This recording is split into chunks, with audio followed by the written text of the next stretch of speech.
Inanunsyo naman ng Department of Health na hindi na kailangan umano na i-activate pa ang Interagency Task Force on Emergency Infectious Diseases o EID. Ayon kay DOH Secretary Ted Herbosa, umaabot pa lang umano sa 14 na kaso ng Mpox ang naitala mula umano ng noong Agosto at ang nasabing bilang ay mababa pa kaya't hindi pa dapat umano mabahala ang publiko.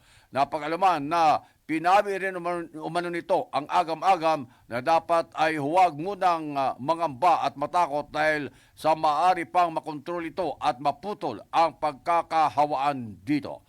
Tahas ang sinabi ni Herbosa na kahit mayroon ng Clade 1B na uri ng Mpox ay hindi pa dapat i-activate ang EID dahil marami naman umanong gumagaling sa naturang sakit.